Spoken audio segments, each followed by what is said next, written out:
deep beneath the ice of Antarctica, in a place that appeared on no map. Dr. Marcus Webb walked through a corridor that should not exist. The walls were made of something that looked like metal but felt like bone. The lights came from no visible source. The air tasted like copper and old memories. He had worked for Project Prometheus for 17 years. He had given up everything for this work. His wife had left him because he could not tell her what he did. His children had grown up thinking their father was a simple government researcher. He had missed birthdays, holidays, and funerals. All for this. All for the secret that waited at the bottom of the world. The elevator took him down 3 kilometers below the surface. At this depth, the weight of the ice above was so great that normal construction would be crushed like paper. But the archive was not built using normal methods. It had been grown, shaped by technologies that humanity had found but did not fully understand. The final door recognized his DNA, his retinal pattern, and the unique electrical signature of his brain. It slid open with a sound like a sigh, and Webb stepped into the chamber of the monolith. The monolith stood in the center of the room. It was 3 meters tall, 2 meters wide, and perfectly black. Not black like paint or shadow. Black like a hole in reality. Looking at it was like looking at nothing at all, and somehow that nothing looked back. Humans had found the monolith on Europa in the year 2147, buried beneath the frozen ocean of that distant moon. At first, scientists thought it was simply alien technology, but as they studied it, they realized it was much more than that. It was a message, a set of instructions, a key to doors that humanity had not known existed. The beings who had created the Vindenzur here monolith had left it there millions of years ago, long before humans had crawled out of the oceans of Earth. They had known, somehow, that another intelligent species would eventually find it. And they had wanted to give that species a choice. The monolith contained knowledge of the elder beings. Webb sat down at his workstation, surrounded by screens and instruments that measured things normal science had no words for. He had read the translations 1,000 times. He knew the truth that would drive most people insane. The universe was not empty. It was not even close to empty. But the things that lived in it were not like humans. They were not like anything humans could imagine. They existed in dimensions that human brains could not process. They thought in ways that human minds could not follow. They were so old that the stars themselves were young compared to them, and they could be called. The monolith contained a ritual, a summoning protocol, a way to reach across the barriers between dimensions and ask the elder beings for help. The ancient race who built the monolith had used this knowledge to save themselves from extinction. They had called the elders, and the elders had answered. But there was a warning, too. The elders were not gods, at least not in the way humans understood gods. They did not love. They did not hate. They simply existed, vast and eternal and completely beyond human understanding. Calling them was like calling a hurricane to solve a problem. The hurricane might help, but hurricanes did not care about the ants beneath their wings. For 300 years, Project Prometheus had studied the summoning protocol. They had built machines to amplify the signal. They had developed cognitive dampeners, devices that would protect human minds from shattering when faced with the presence of beings from beyond reality. They had prepared everything, but they had never dared to use it until today. Webb's communication device buzzed. He answered it and heard the voice of General Morrison, the head of Earth's military command. Dr. Webb, the Third Fleet has fallen. The Vethkai are moving on Kepler 442b. We have 12 million civilians with no way to evacuate them. The colony's ground defenses won't last an hour against that swarm. Webb closed his eyes. He had known this day might come. He had hoped it never would. General, the risks are. I know the risks. Morrison's voice was tired. Webb could hear the weight of impossible decisions pressing down on the old soldier. I've read every report. I know what we might be unleashing. But I also know what happens if we do nothing. 12 million people die today. Then another colony falls. Then another. The Vethkai don't stop. They don't negotiate. They don't show mercy. At least with the elders, there's a chance. A chance for what? We don't know what they'll ask for. We don't know what the price will be. The price of doing nothing is certain death. The price of calling the elders is uncertain. I'll take uncertain over certain any day. Webb looked at the monolith. In 17 years, he had never touched it. He had always been too afraid. But now fear seemed like a luxury that humanity could no longer afford. I'll need to synchronize with Admiral Tanaka's ship. The summoning requires a focal point near the target location. She reached the relay satellite? She's there now, waiting for your signal. Webb began typing commands into his console. Deep in the Antarctic ice, machines that had waited centuries for this moment started to wake up. Power flowed through circuits designed by minds that had died before Earth was born. Quantum entanglement connected the Antarctic facility with the tiny satellite in the Kepler system. 40 light-years away, the monolith began to hum. It was not a sound that could be heard with ears. It was a vibration that could be felt in bones, in blood, in the deepest parts of the brain where ancient instincts still whispered warnings about predators in the dark. Webb entered the activation sequence. On his screen, he could see Admiral Tanaka doing the same thing on her ship. Two humans, separated by unimaginable distance, working together to do something that had not been done in millions of years. The final command required both of them to speak the summoning phrase at the same time. Webb had practiced the words 1,000 times. They hurt his throat to say. They felt wrong in his mouth, like sounds that human vocal cords were never meant to make. "Admiral," he said through the communication link. "Are you ready?" There was a pause. Then Tanaka's voice came back, steady despite everything. "I'm ready. Let's call the gods." They spoke the words together, and reality began to tear. The stars burned cold and distant as Admiral Yuki Tanaka stood on the bridge of the TSS Defiance. Her hands gripped the metal railing so hard that her knuckles turned white. Through the massive observation window, she could see the wreckage of her fleet floating in the void. Broken ships. Dead ships. Ships that had carried thousands of brave men and women who would never see Earth again. 18 ships had jumped into this system to defend the colony on Kepler 442b. Now only 7 remained, and most of those were damaged beyond proper fighting condition. The Defiance herself had taken 3 direct hits. Her port side engines were gone. Her shield generators were failing. But she was still alive, and that meant the fight was not over. "Admiral," said Lieutenant Chun from the tactical station. His voice was quiet, almost a whisper. "The Vethkai are regrouping. I count. 247 vessels. They're forming attack formation." Tanaka did not respond immediately. She looked at the enemy fleet on the display screen. The Vethkai ships were ugly things, grown rather than built. They looked like massive insects with hard shells of black and green chitin that could heal itself after damage. Each ship was a living creature, controlled by a hive mind that felt no fear, no mercy, and no hesitation. The Vethkai had appeared in human space 3 years ago. No one knew where they came from. No one knew what they wanted. They simply arrived and began consuming.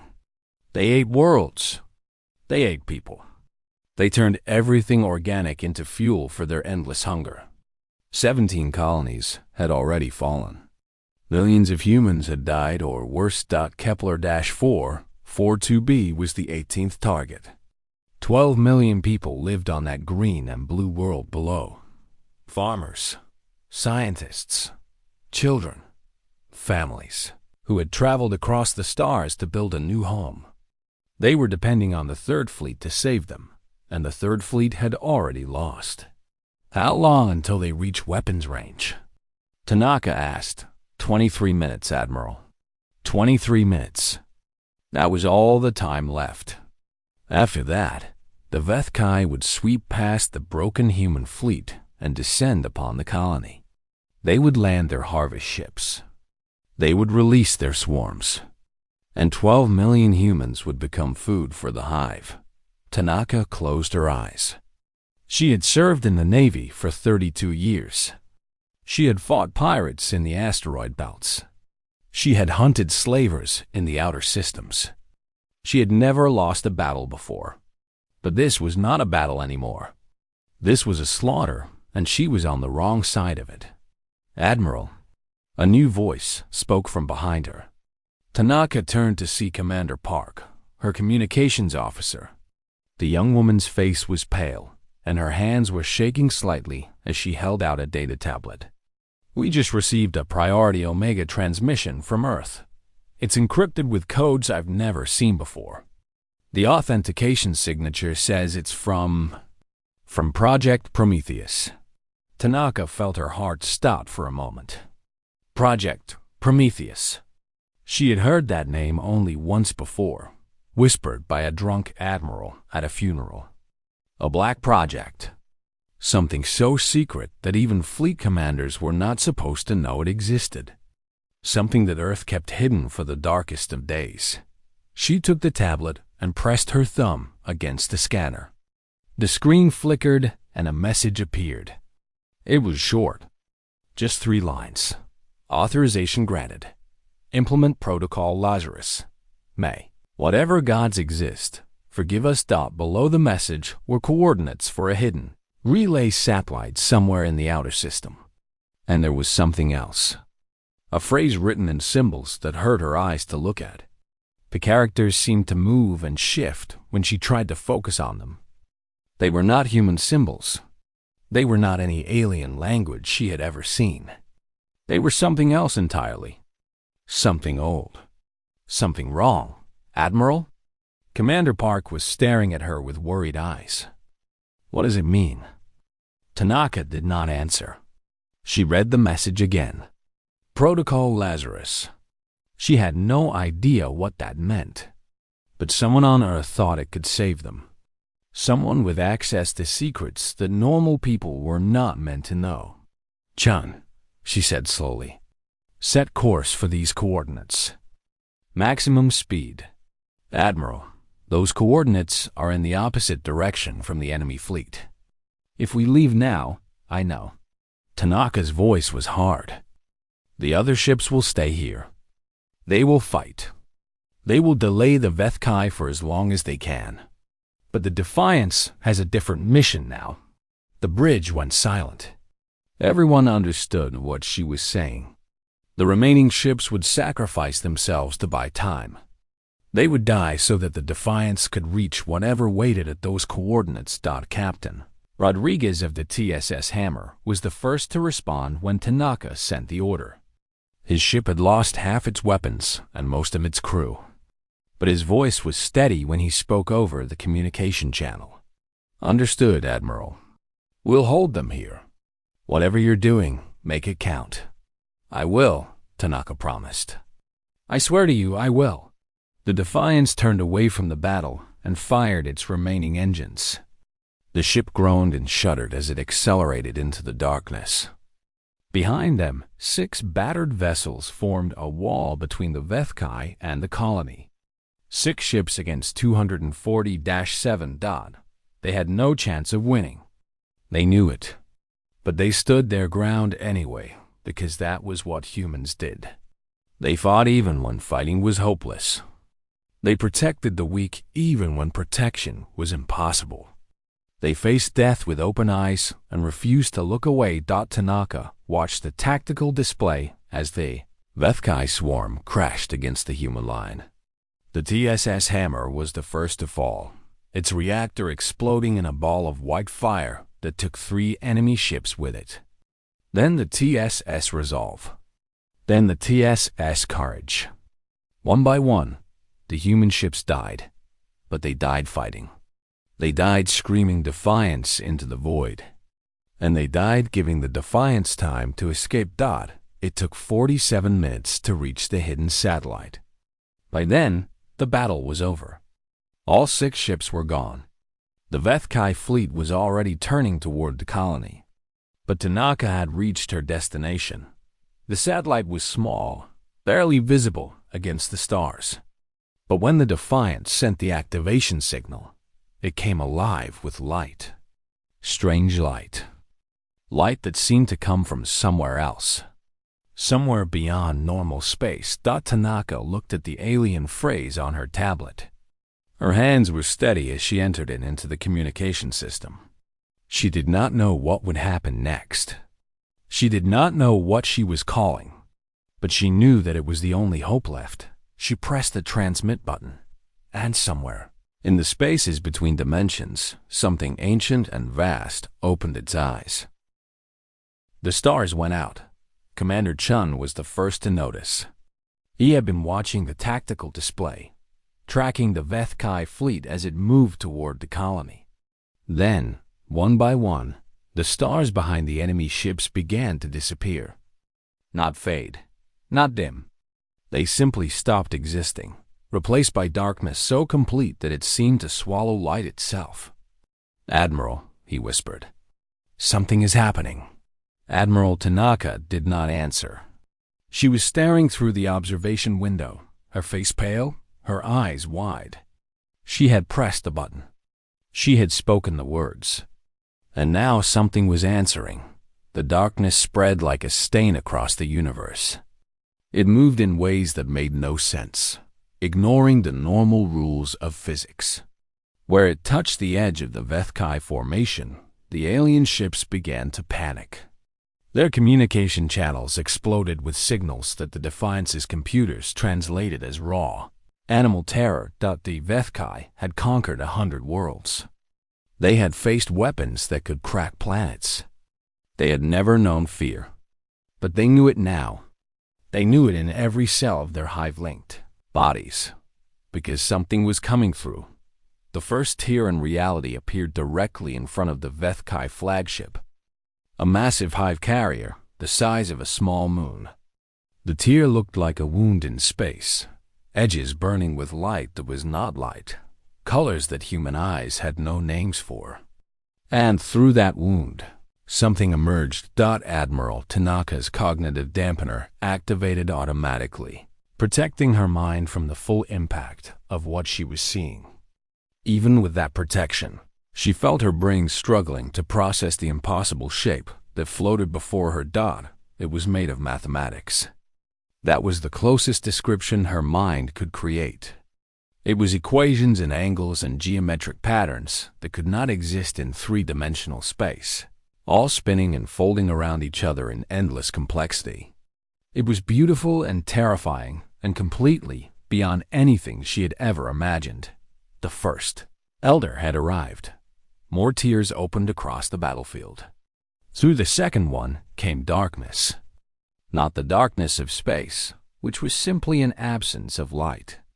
This was darkness as a living thing, a presence that consumed photons and replaced them with something else. Something that felt cold and ancient and infinitely patient. The second Elder had arrived. Through the third tier came sound. This made no sense. There was no sound in space. There was no air to carry vibrations. But somehow, this being existed as pure sound anyway. Waves of music and noise that vibrated through the hull of the Defiance. That resonated in the bones of every crew member. That refused to accept the rules that said it should not exist. The third Elder had arrived. For a moment, nothing moved. The Elder beings hung in space, examining the scene before them. The HFY fleet. The human ship. The colony below. They looked at everything with senses that humans could not understand, processing information in ways that human computers could not calculate. Then they turned their attention to the HFY. What happened next was not a battle. It was not even a massacre. Those words implied some kind of contest, some exchange of force between two sides. This was something else entirely. This was beings of infinite power casually demonstrating why they were called Elder. The first Elder, the being of living mathematics, focused on a group of 50 Vethkai ships. It did not fire weapons. It did not launch attacks. It simply changed the equations that defined those ships' existence. One moment, they were there. The next moment, they had been solved into nothing. Every atom, every particle, every quantum probability that made up those vessels was reduced to zero. They did not explode. They did not burn. They simply stopped being real. The second Elder, the living darkness, moved through the Vethkai formation like a shadow passing over insects. Where it touched a ship, that ship began to decay. Not physical decay, but something worse. The ships forgot how to exist. Their atoms forgot how to bond together. Their energy forgot how to flow. They fell apart at the most basic level of reality, crumbling into dust that itself crumbled into nothing. The third Elder, the being of impossible sound, sang.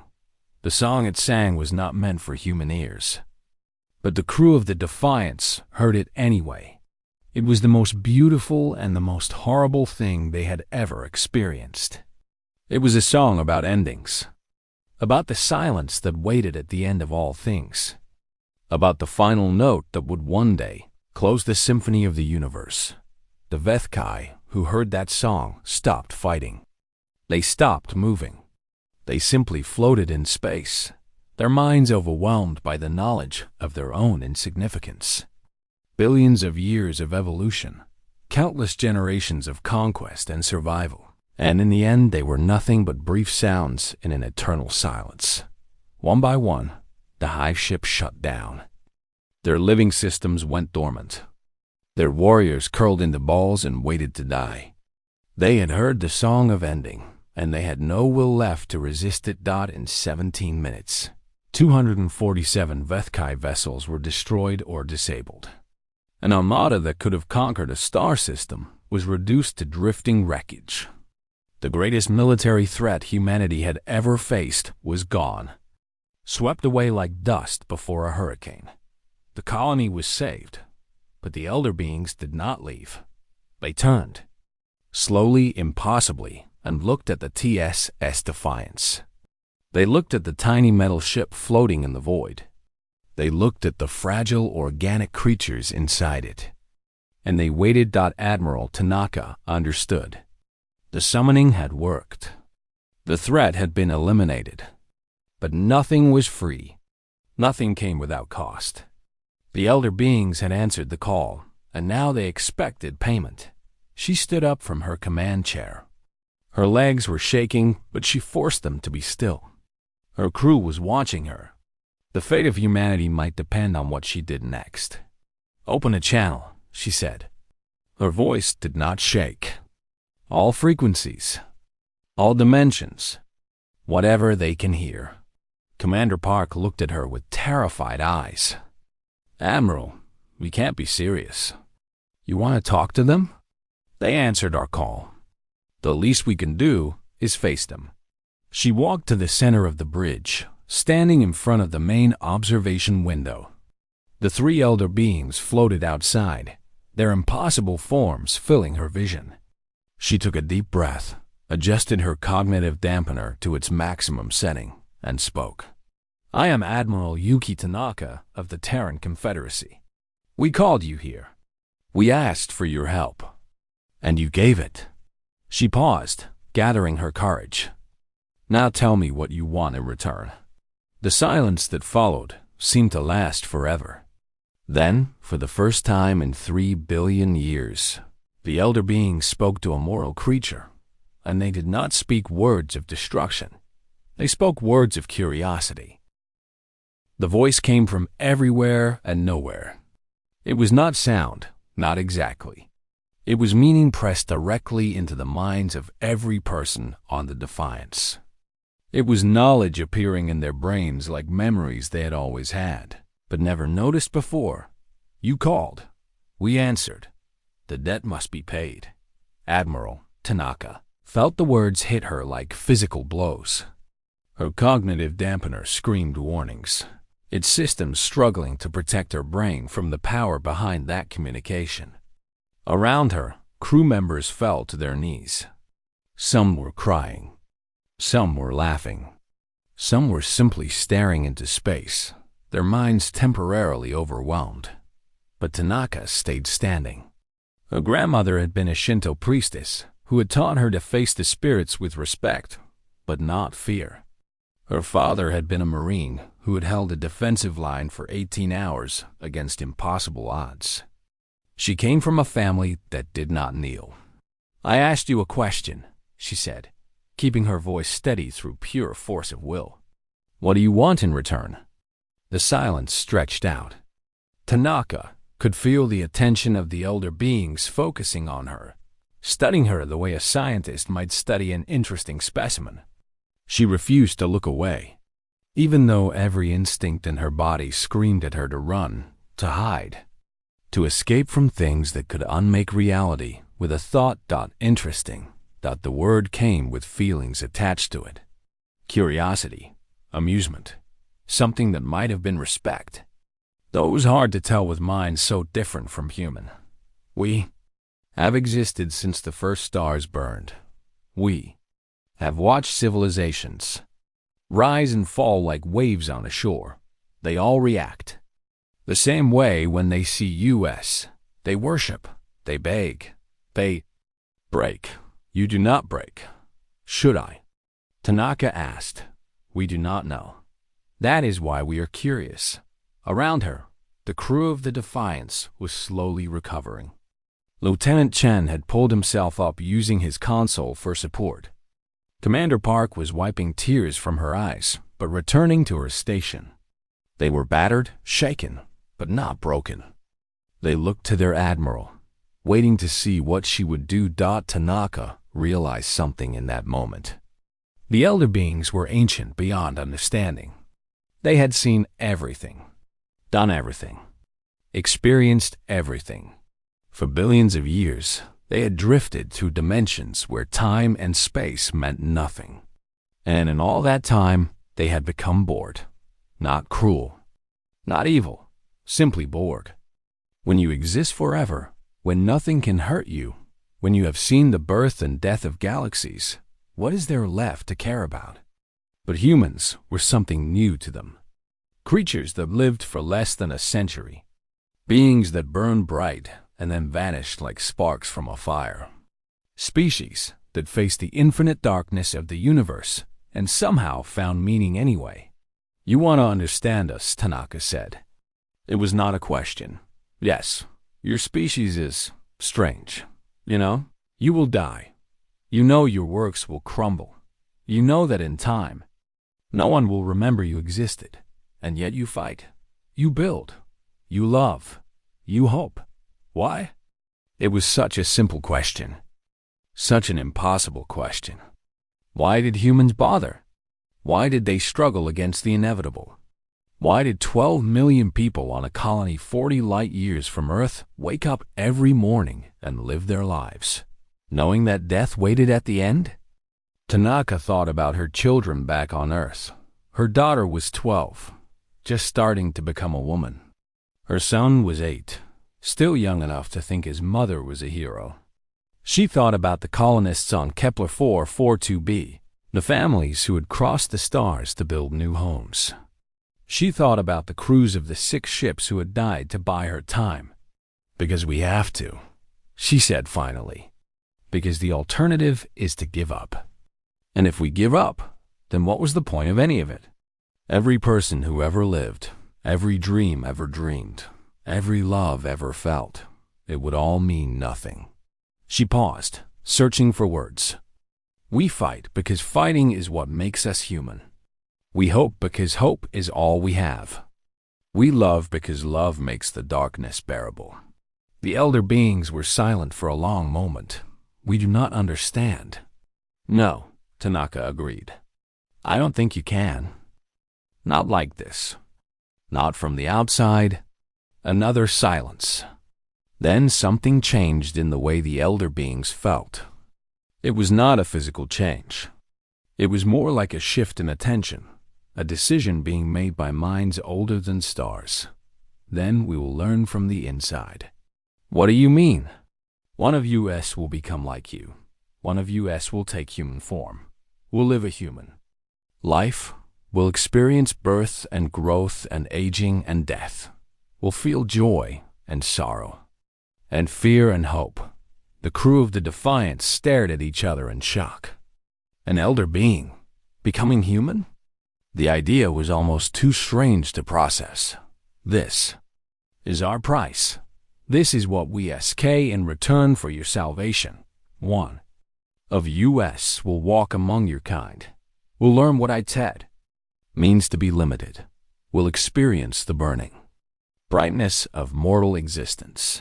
And when that life ends, when death comes as it must for all mortal things, we will know the truth of your species. We will understand why you fight against the endless dark. Tanaka felt tears forming in her eyes. She had expected demands for worship, for sacrifice, for terrible things that would make the cure worse than the disease. Instead, the elder beings wanted something beautiful. They wanted to learn what it meant to be human. And if we agree, she asked, then, we will remember your species. We will watch over you, not as gods to be worshipped, but as friends, perhaps. We do not have a word for what we would become, but we will answer when you call. We will come when you need you, Snot, because we must, because we choose to. Admiral Tanaka looked at her crew. She looked at the colony below, the 12 million lives they had saved. She looked at the drifting wreckage of the Vethkai fleet, the proof of what the elder beings could do. Then she looked at the impossible shapes floating outside her window, and she smiled. On behalf of the Terran Confederacy, she said, I accept your terms. Welcome to humanity. And somewhere in the spaces between dimensions, an elder being began the slow, strange process of becoming something small, something mortal, something human. The covenant was sealed. 10 years had passed since the Battle of Kepler's Edge. The galaxy had changed in ways that no one could have predicted. The Vethkai swarms had scattered after their defeat. The survivors had fled to the darkest corners of space, spreading warnings to any species that would listen. Do not attack the humans. Do not threaten their colonies. Do not give them reason to call the old ones again. The hive mind had touched the thoughts of the elder beings for just a moment, and that moment had driven them into permanent terror. Other predator species had heard the warnings and believed them. The Krath slavers, who had raided human shipping lanes for decades, suddenly found other targets. The Marx Empire, which had been preparing an invasion of the outer colonies, disbanded its war fleet and sent diplomats instead. The Syndicate pirates, who feared nothing in the known galaxy, refused to operate within 5 light years of any human world.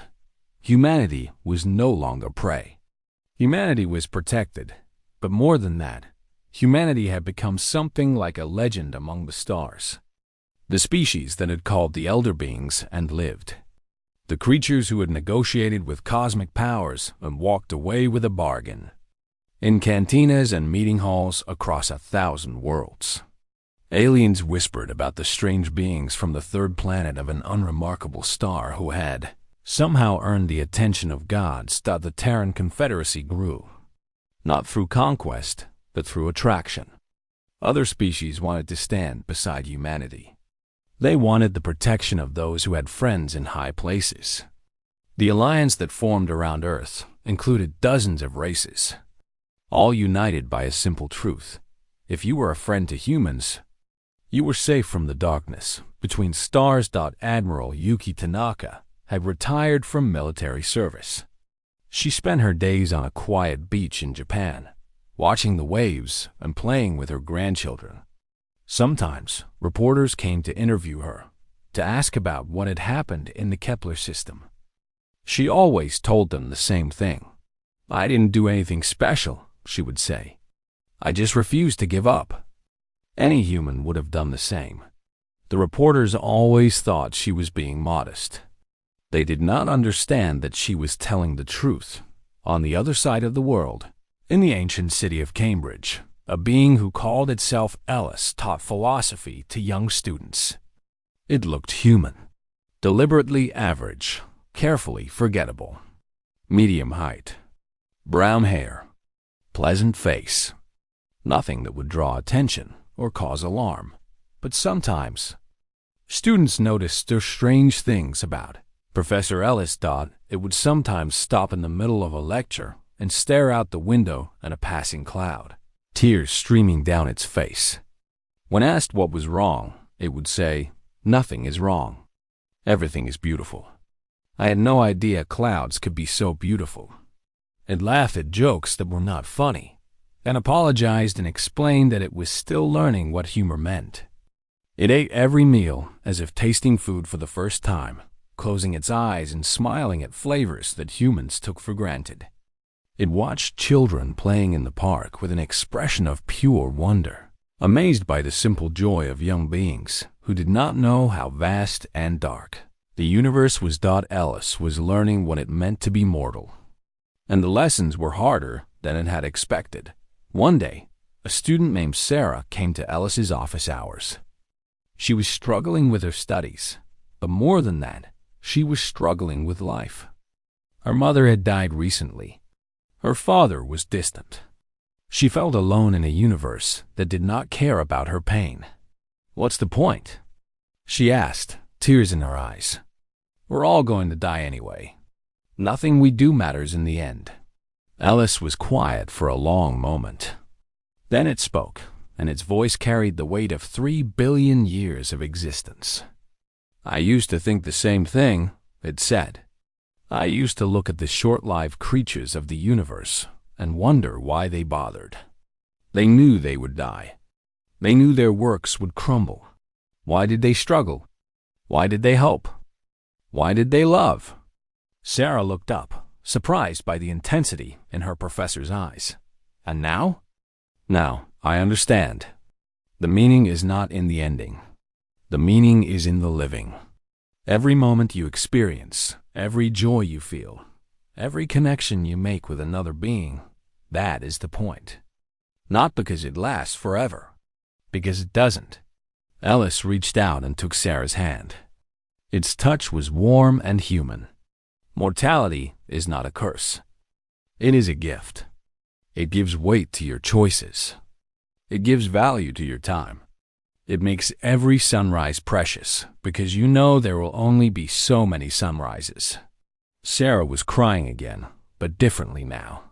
Not tears of despair, tears of something else. "Your mother loved you," Ellis continued. "That love did not end when she died. It lives in you, in the person she helped you become, in the memories you carry. And one day, when you love someone else, you will pass that love forward. That is how mortals become immortal. Not by living forever, but by touching the lives of others." It was strange advice from a philosophy professor. It was even stranger from an entity that had existed since before the first stars burned. But Sarah felt something lift from her heart as she listened. Something heavy and dark that had been pressing down on her since her mother's funeral. "Thank you," she whispered. Ellis smiled. It was a human smile, learned through careful practice, but genuine in its warmth. "Thank your species," it said. "You taught me how to live. I am simply passing the lesson along." That night, Ellis stood on a hill outside Cambridge and looked up at the stars. Somewhere out there, beyond the light of distant suns, its brothers and sisters waited. The other elder beings, watching through its borrowed eyes, experiencing humanity secondhand. They had learned so much in 10 short years. They had learned about love and loss, about hope and fear, about the strange courage of creatures who faced the infinite dark with nothing but determination and each other. They had learned why humans fought even when fighting was hopeless, why they built even when buildings crumbled, why they sang even when no one was listening, and they had learned to care. In the spaces between dimensions, the elder beings made a decision. They had watched over many civilizations before. They had protected some. They had destroyed others. But they had never loved any of them. Humanity would be different. Humanity would be remembered. When the next crisis came, and it would come as it always did, the elder beings would answer the call. Not because of ancient bargains or cosmic debts. Because they wanted to. Because these brief burning creatures had shown them something new. Something wonderful. Something worth protecting. The universe was vast and dark and full of terrible things. But humanity had found a way to shine. And sometimes, even gods can learn to love a light. Alice watched the stars for a long time. Then it turned and walked back to its small apartment, where a cat waited for dinner and a pile of student essays waited to be graded. Tomorrow, there would be lectures to give and questions to answer, and all the small, precious moments that made up a mortal life. It was limited. It was temporary. It was beautiful beyond words, and Alice would not trade it for all the eternities and all the dimensions that ever existed. This was what it meant to be human. This was what made them worth saving.